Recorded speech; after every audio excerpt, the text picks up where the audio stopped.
ನಮಸ್ಕಾರ ಸ್ನೇಹಿತರೆ, ದೇಶದಲ್ಲಿ ಇರುವಂತಹ ಪುಣ್ಯಕ್ಷೇತ್ರ ರಥಗಳನ್ನು ಕಟ್ಟುವಾಗ ಹಗ್ಗಗಳನ್ನು ಉಪಯೋಗಿಸಿದರೆ ಇಲ್ಲಿ ಕಾಡಿನಿಂದ ತಂದಂತಹ ಬಿದಿರು ಹಾಗೂ ನಾಗರ ಬೆತ್ತಗಳೇ ಹಗ್ಗದ ರೂಪದಲ್ಲಿ ಬಳಕೆಯಾಗುತ್ತದೆ.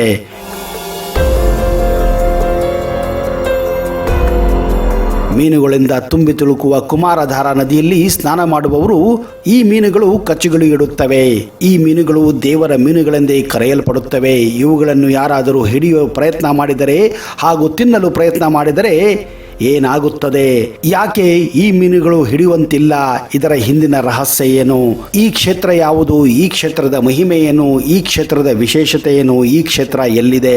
ಈ ಎಲ್ಲ ಮಾಹಿತಿಯನ್ನ ಈ ವಿಡಿಯೋದಲ್ಲಿ ನಿಮಗೆ ಕೊಡಕ್ಕೆ ಹೋಗ್ತಾ ಇದ್ದೀನಿ. ಒಂದು ವೇಳೆ ನೀವು ಈ ಚಾನಲ್ ಅನ್ನು ಇನ್ನೂ ಸಬ್ಸ್ಕ್ರೈಬ್ ಮಾಡದೇ ಇದ್ರೆ ದಯವಿಟ್ಟು ಈಗಲೇ ಸಬ್ಸ್ಕ್ರೈಬ್ ಮಾಡಿ, ಜೊತೆಗೆ ಬೆಲ್ ಐಕನ್ ಕೂಡ ಪ್ರೆಸ್ ಮಾಡಿ.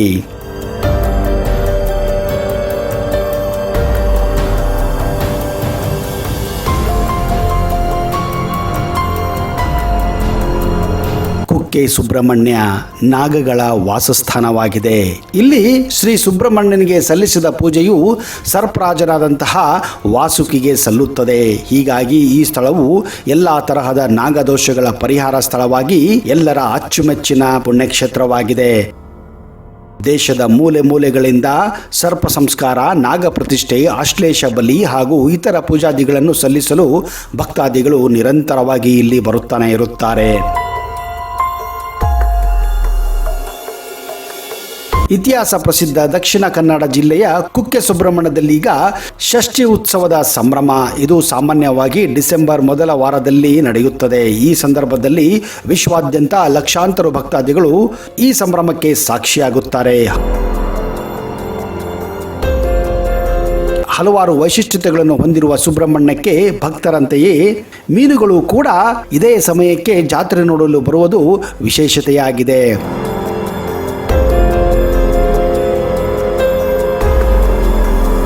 ದಕ್ಷಿಣ ಕನ್ನಡ ಜಿಲ್ಲೆಯ ಸುಳ್ಯ ತಾಲೂಕಿನ ಕುಕ್ಕೆ ಸುಬ್ರಹ್ಮಣ್ಯ ದೇವಸ್ಥಾನ ದಕ್ಷಿಣ ಭಾರತದಲ್ಲಿ ಅತ್ಯಂತ ಪ್ರಸಿದ್ಧವಾದ ಹಾಗೂ ಅತಿ ಪುರಾತನ ದೇವಸ್ಥಾನಗಳಲ್ಲಿ ಒಂದಾಗಿದೆ. ಸುಬ್ರಹ್ಮಣ್ಯ ಸ್ವಾಮಿಯೇ ಇಲ್ಲಿನ ಪ್ರಮುಖ ಆರಾಧ್ಯ ಮೂರ್ತಿಯಾಗಿದ್ದಾನೆ. ಪ್ರತಿನಿತ್ಯ ಸಾವಿರಾರು ಸಂಖ್ಯೆಯಲ್ಲಿ ಭಕ್ತರು ಇಲ್ಲಿಗೆ ಆಗಮಿಸಿ ಈ ದೇವರ ದರ್ಶನ ಪಡೆಯುತ್ತಾರೆ. ಆದರೆ ಪ್ರತಿ ವರ್ಷ ಚಂಪಾ ಸೃಷ್ಟಿ ಎಂದು ನಡೆಯುವ ಇಲ್ಲಿನ ಜಾತ್ರೋತ್ಸವಕ್ಕೆ ಲಕ್ಷಾಂತರ ಮಂದಿ ಭಕ್ತಾದಿಗಳು ಆಗಮಿಸಿ ಇಲ್ಲಿನ ವೈಭವಕ್ಕೆ ಸಾಕ್ಷಿಯಾಗುತ್ತಾರೆ.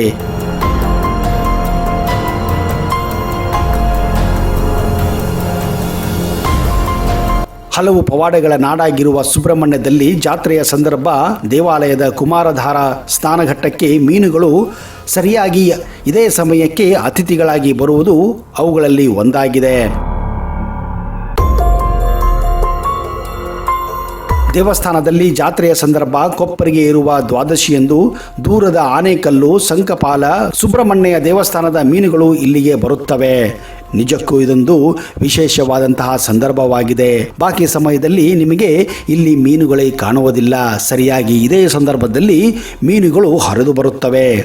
ಜಾತ್ರೆ ಮುಗಿಯುವವರೆಗೂ ಇಲ್ಲೇ ಇರುವ ಈ ಮೀನುಗಳು ದೇವಸ್ಥಾನದ ಜಾತ್ರೋತ್ಸವ ಕೊನೆಯಲ್ಲಿ ನಡೆಯುವ ದೈವದ ಕೋಲದ ಬಳಿಕ ತಮ್ಮ ಸ್ವಸ್ಥಾನಕ್ಕೆ ಮರಳುತ್ತವೆ. ದೈವವು ಬಂದು ನೀರಿಗೆ ನೈವೇದ್ಯ ಹಾಕಿದ ಬಳಿಕ ಅದನ್ನು ತಿಂದು ತಾವು ಬಂದ ಜಾಗಕ್ಕೆ ಮರಳುತ್ತವೆ. ಮೀನುಗಳಿಂದಲೇ ತುಂಬಿ ತುಳುಕುವ ಕುಮಾರಧಾರಾ ನದಿಯಲ್ಲಿ ಸ್ನಾನ ಮಾಡುವವರಿಗೆ ಇವುಗಳು ಕಚ್ಚುಗಳು ಇಡುತ್ತವೆ.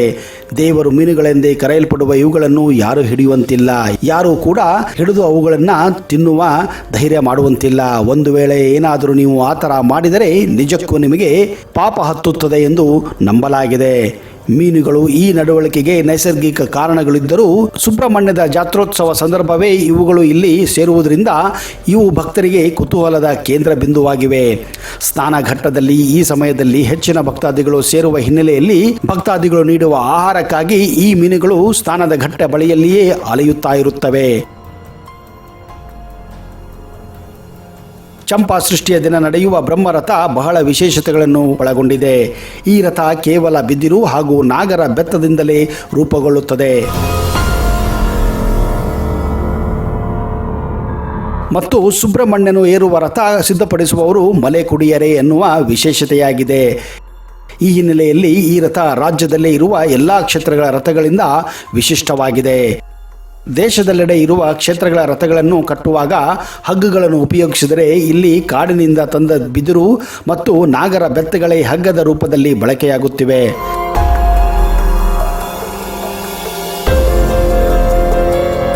ಸಹಸ್ರಾರು ವರ್ಷಗಳ ಹಿಂದಿನಿಂದಲೇ ಈ ರಥವನ್ನು ಇಲ್ಲಿನ ಮೂಲ ನಿವಾಸಿಗಳಾದಂತಹ ಮಲೆ ಕುಡಿಯರೇ ಸಿದ್ಧಪಡಿಸುತ್ತಾ ಬಂದಿದ್ದಾರೆ.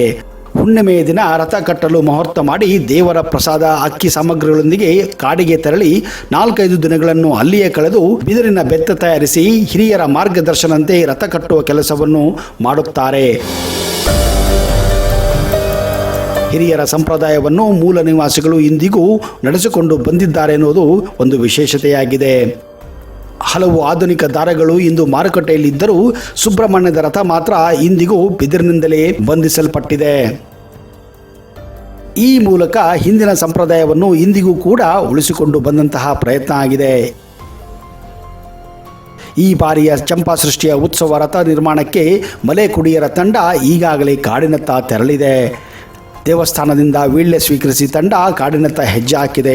ಸುಮಾರು 4 ದಿನ ಕಾಡು ಅಲೆದು ಬೆತ್ತ ಸಂಗ್ರಹಿಸಿ ಮಳೆ ಚಳಿ ಅನ್ನದೇ ಬೆತ್ತವನ್ನು ನಾಡಿಗೆ ತಂದು ಬಳಿಕ ಕುಕ್ಕೆ ಸುಬ್ರಹ್ಮಣ್ಯನನ್ನು ಏರುವ ರಥಕ್ಕೆ ತಾವು ಏರಿ ಮತ್ತು ತಮ್ಮ ಕೈ ಚಳಕದಿಂದ ವಿಶೇಷ ರಥವನ್ನು ಮಲೆ ಕುಡಿಯವರೇ ಇಲ್ಲಿ ತಯಾರಿಸುತ್ತಾರೆ. ಕುಕ್ಕೆ ಸುಬ್ರಹ್ಮಣ್ಯದಲ್ಲಿ ಜಾತ್ರೆ ಆರಂಭವಾಗಿ ಲಕ್ಷದೀಪೋತ್ಸವ, ಚೌತಿ ಹೂವಿನ ತೇರಿನ ಉತ್ಸವ, ಪಂಚಮಿ ರಥೋತ್ಸವ, ಚಂಪಾ ಸೃಷ್ಟಿ ಬ್ರಹ್ಮರಥೋತ್ಸವ, ಅವಭಾರತೋತ್ಸವ ಮತ್ತು ನೌಕಾ ವಿಹಾರ ಕ್ಷೇತ್ರಗಳು ಕಾರ್ಯಕ್ರಮಗಳು ಇಲ್ಲಿ ನಡೆಯುತ್ತವೆ. ಕೊಪ್ಪರಿಗೆ ಇರಿಸುವುದರ ಮೂಲಕ ಜಾತ್ರೆ ಸಮಾಪನವಾಗುತ್ತದೆ. ಅದೇ ದಿನ ರಾತ್ರಿ ದೇವಳದಲ್ಲಿ ನೀರಿನಲ್ಲಿ ಬಂಡೆ ಉತ್ಸವ ಕೂಡ ನಡೆಯುತ್ತದೆ. ಇಲ್ಲಿನ ಸರ್ಪ ಸಂಸ್ಕಾರ ಬಹಳ ಶ್ರೇಷ್ಠ ಮತ್ತು ಪ್ರಸಿದ್ಧ. ಸರ್ಪದೋಷ ಇರುವವರು ಇಲ್ಲಿಗೆ ಬಂದು ಸರ್ಪ ಸಂಸ್ಕಾರ ಮತ್ತು ನಾಗ ಪ್ರತಿಷ್ಠೆ ನೆರವೇರಿಸಿ ದೋಷ ಮುಕ್ತರಾಗುತ್ತಾರೆ.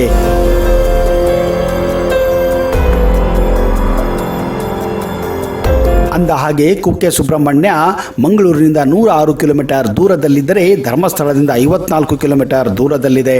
ಮೈಸೂರಿನಿಂದ 170 ಕಿಲೋಮೀಟರ್ ಇದ್ದರೆ ಧಾರವಾಡದಿಂದ 440 ಕಿಲೋಮೀಟರ್ ದೂರದಲ್ಲಿದೆ. ಹಾಗೆಯೇ ರಾಜ್ಯದ ರಾಜಧಾನಿ ಬೆಂಗಳೂರಿನಿಂದ 271 ಕಿಲೋಮೀಟರ್ ದೂರದಲ್ಲಿದೆ.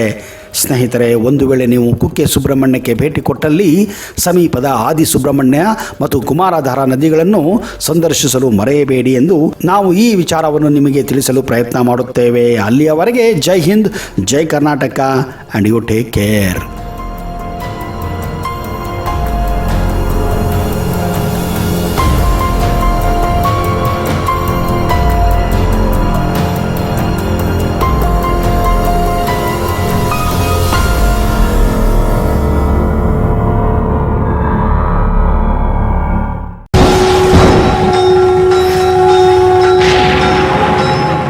ಶ್ರೀ ಮಹಾಪ್ರತ್ಯಂಗಿರ ಚೌಡೇಶ್ವರಿ ಜ್ಯೋತಿಷ್ಯ ಫಲ, ಪಂಡಿತ್ ವೈದ್ಯಮೋಡಿ ರಾಮಜ್ಜ, ಶ್ರೀ ಆಂಜನೇಯ ಸ್ವಾಮಿಯ ಆರಾಧಕರು, Indian famous astrologer. Get 100% solution to all your problems. Shri Pratyangira ದೇವಿಯನ್ನ ವಶಪಡಿಸಿಕೊಂಡಿರುವ ಏಕೈಕ ಜ್ಯೋತಿಷ್ಯರು ಪಂಡಿತ್ ರಾಮಜ್ಜನವರು ರಾಜಮೋಡಿ, ತಾಳೆಗೆರೆ ಮತ್ತು ನಿಮ್ಮ ಧ್ವನಿಯ ಮೂಲಕ ನಿಮ್ಮ ಭವಿಷ್ಯವನ್ನ ನಿಖರವಾಗಿ ಹೇಳುತ್ತಾರೆ. ಫೋನಿನ ಮೂಲಕ ನೇರ ಪರಿಹಾರದಲ್ಲಿ ಓಪನ್ ಚಾಲೆಂಜ್. ಆಂಜನೇಯ ಸ್ವಾಮಿಯ ಅನುಗ್ರಹದಿಂದ ವಿಶೇಷ ಪರಿಹಾರ ತಿಳಿಸುತ್ತಾರೆ. ನಿಮ್ಮ ಒಂದು ಕರೆ ನಿಮ್ಮ ಭವಿಷ್ಯವನ್ನೇ ಬದಲಾಯಿಸಬಲ್ಲದು. ಇವರ ದೂರವಾಣಿ ಸಂಖ್ಯೆ 9008220252.